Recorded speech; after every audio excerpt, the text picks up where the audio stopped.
And welcome to the channel. I'm Brant Fowler and I'm ready to talk to you about only good comics. Now let's hit that intro.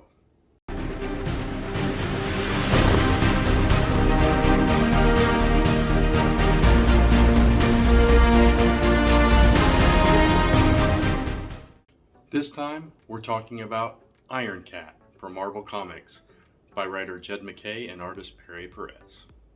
Now before we get into today's video, if you do enjoy the content on this channel, go ahead and smash that subscribe button and hit that notification bell so you don't miss a single video going up on Only Good Comics.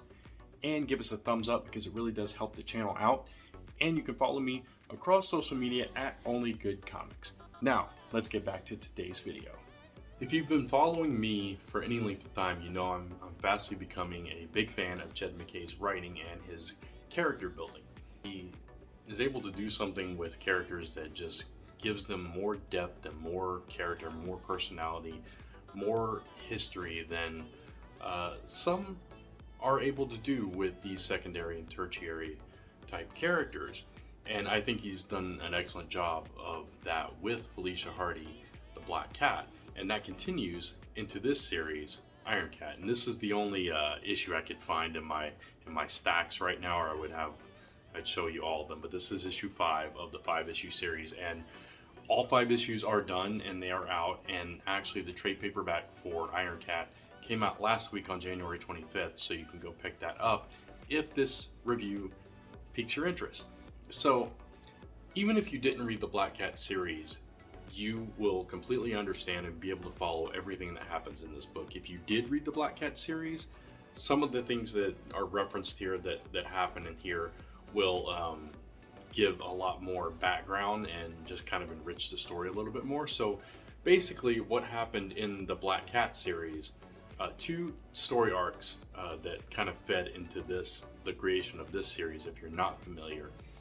One is a story arc where Black Cat's mentor, the Black Fox, had basically traded, I believe it was Manhattan, like the entire island of Manhattan or the entire city, for his immortality. And so she had to make this hard choice. Do I save all these people in this city, or do I save Black Fox? And she had to make that very difficult, almost impossible decision and sacrifice Black Fox to save the city, to do the right thing. Another story arc that fed into this was some heist that Black Cat was doing, where she broke into Stark Industries and designed her own suit of armor, which was the Iron Cat outfit, which I will show you a picture of that because it obviously comes into play in this story. You can see it right there. That is not her in it at that moment, but she is the one that donned it in, or at least used it in the Black Cat series. So those 2 things kind of feed into the story and created this 5-issue miniseries, which sees Felicia on a heist trying to steal something that she tried to steal many years ago, and it was like the heist that got away. Basically, is the one job that she couldn't complete. She wanted to take a crack at it all these years later, all her skills improved, and take a crack at it when she gets attacked by the Iron Cat armor.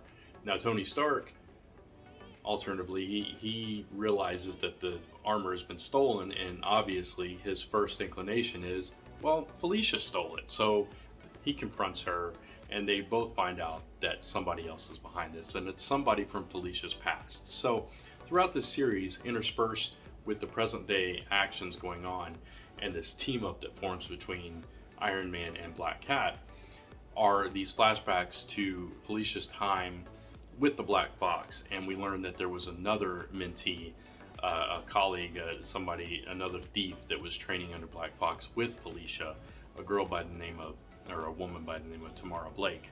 And her and Felicia became really good friends. There was a sisterhood, and eventually a relationship bloomed between the 2. So it's not really a spoiler. If you look at the trade, you can kind of see, and I think it's even spoiled in the preview pages for issue 1, that the person that stole the Iron Cat armor is Tamara Blake, and that is revealed in issue 1 of the series. So and pretty early on too, you know, it's pretty telegraphed, and by design because you want to know who you're dealing with, who you're facing here. So in addition to that, if you had been reading Iron Man up to that point, some stuff had happened with Stark Industries and with Sunset Bane and Banetronics and all that, she became a nemesis of Tony, and she was trapped. Her consciousness was trapped in an AI form and locked away in a secure server, off-site, black site kind of thing. And so there's a team up between Tamara Blake and this AI version of Sunset Bane, and a team up with Tony Stark and Felicia Hardy, of course, going after them. So that's kind of the whole concept, the premise. And of course, Tamara is upset because of what happened to Black Fox, but she doesn't know the details behind it, so there's that whole drama. But throughout the series, the cool thing is, yeah, you get that action, you get villain and superhero team-ups, you get a lot of fighting, and seemingly Tamara and I forget what her, I think it's Madam Menace or something like that is what Sunset Bane's called now.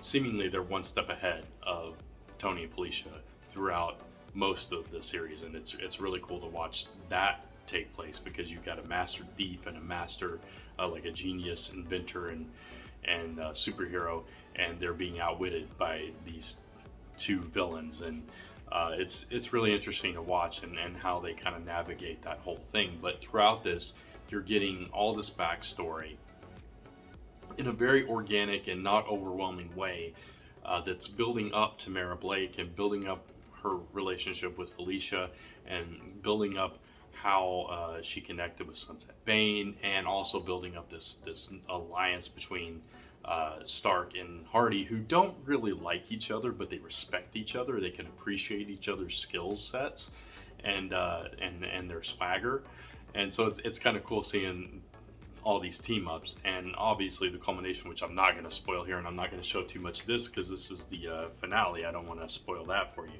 but you know, the culmination leaves it to a point where we could see Tamara Blake popping up throughout Black Cat's life for years to come, and we would have that rich backstory that we got in just 5 issues that makes you care about this character, makes you understand this character's motivations, her plight, everything. You end up caring about Tamara by the end of this issue, and you care more about Tony and Felicia. You want to see more of them together. You want to see Jed MacKay writing more Black Cat. And if you've read Mary Jane and Black Cat, which I'll put a link up here somewhere to that video, you know how Jed MacKay writes Black Cat. If you've read his Black Cat series, if you've read Moon Knight, Taskmaster, any of the other stuff that he has done, he is really good at that character work, and he's really good at digging into those backstories and pulling that stuff out and kind of interweaving it in a way, again, that it doesn't feel overwhelming. You get a lot of inner monologue in his books, but it never feels like you're reading a novel. It feels like you're just inside these quick thoughts that kind of tell you everything you need to know in a beautiful way that flows really nicely, gives you all the information you need, and then you get right into the story. And it's really just brilliantly done, and it's why I'm such a fan of his writing and why I'm a fan of this book. So all of us on Comic Book Weekly enjoyed this entire series, even though for a while I was the only one reading Black Cat. Mike was buying them for the covers. It wasn't even on Cat's radar, and eventually we all came around to Jed MacKay's take on Black Cat with this series, and Mike started reading Black Cat as well, and we're all reading, of course, Mary Jane and Black Cat. So really good stuff here, and now Jed MacKay is going to be on Avengers. So if you're a fan of his writing, you got some cool stuff in the future to look forward to, because I think this is just the beginning for Jed MacKay. And I can't forget to mention the beautiful artwork of Perry Perez in this book as well. I'll just show you one panel real quick there. Just some gorgeous fight scenes and some nice panel layouts, and I'm thrown up preview pages from all 5 issues throughout here. You saw the cruise ship party or whatever it was that Tony and Felicia went to. Just some really nice art in here as well, and coloring by Frank D'Armata, and letters by Ariana Maher from DC. So check this out. Hopefully you like it as much as I do, and if you like this video, please give it a thumbs up. It really does help the channel, and hit that subscribe and notification bell so you don't miss any content going up on this channel. New videos on Mondays. And you can follow me across social media at Only Good Comics. And I hope you join me again as I talk to you about only good comics. Until then, take care.